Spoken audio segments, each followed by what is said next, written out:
Hey Blues fans, Alex Ferrario, of course, of 101 at ESPN, Blues pre- and post-game host with you to talk a little bit about last night's game against the Dallas Stars and, more importantly, the matchup against the Vancouver Canucks. You know it now, it's the Ferrario Five takeaways from that game against Dallas. First takeaway for me, Jake Allen. Look, goaltending has been phenomenal in this series altogether, but Jake Allen really impressed me last night. One, because if you think about it, that could be the last time we see Jake Allen in net in a Blues uniform. With a contract situation, the salary cap staying flat next season, you're not sure if the Blues will be able to maintain Jake Allen as the backup goaltender and still re-sign Alex Pietrangelo. But on top of that, a backup goaltender who really played, one period against the Blackhawks since things were paused in March.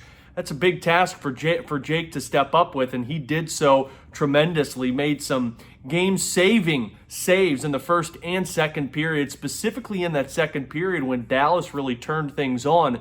Jake Allen came up huge for the Blues, much like Jordan Binnington has been coming up huge for the Blues as well. Second takeaway, Vladimir Tarasenko looked like he was really starting to find his game. My third takeaway is going to be penalties. I'll talk about that in a minute. But back to Tarasenko. For the amount of ice time that he got yesterday, it really wasn't on ice if you think about it, other than the power plays and some 5-on-5 play. I mean, from 8 minutes left to go in the second period all the way to the final couple minutes, it was all penalty kill time. That's a lot of time for Vladdy to be sitting on the bench. But big for number 91. I thought he made strides in overtime, specifically made a great stick handle move into the slot to get a shot off of Anton Khudobin. So Vladimir Tarasenko, to me, looked like he took a step further from the last time we saw him against the Colorado Avalanche. Third takeaway, I mentioned it, penalties. Right now, I'm not using it as an excuse, but teams do need to be ready for the officiating when it comes to the NHL playoffs. We saw a total of 11 penalties called in that game against the Dallas Stars yesterday. On top of that, a total of 9 periods for the St. Louis Blues. They've had 17 penalties called against them, which is insane to sit there and think of in only a total of 3 games. But on top of that, Chris Kerber and Joe Vitale talked about this on the broadcast yesterday.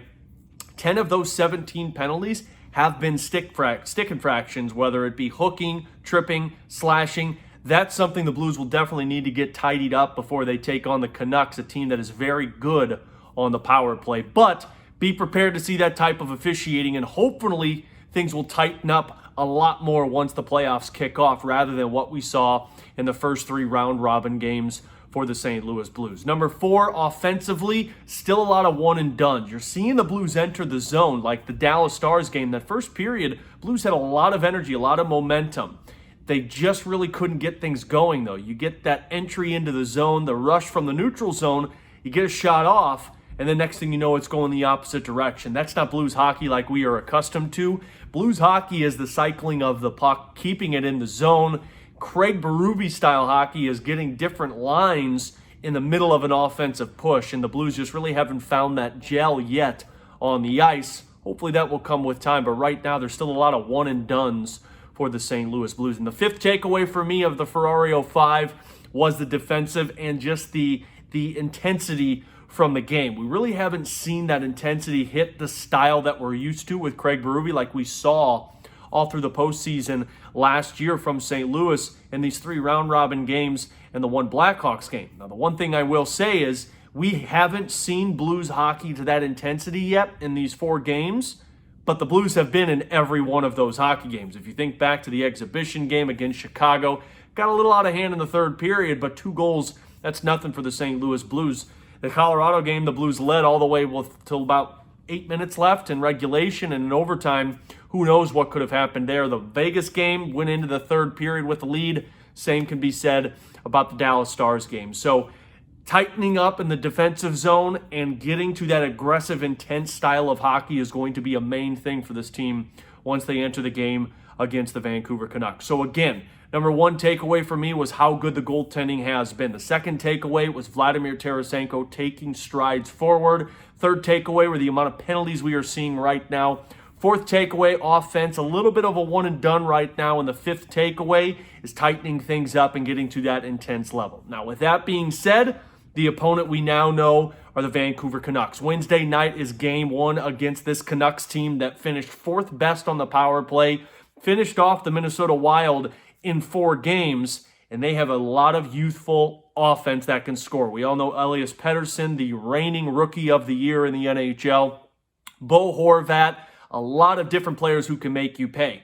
They also got a couple of elder guys that can go out there and show up too. JT Miller, the acquisition in the offseason, he helped the Vancouver Canucks really succeed this season with his offensive ability. I believe it was 70-plus points on Vancouver's team. Alexander Edler, everyone remembers that name if you're a Blues fan because he has been around for a very long time.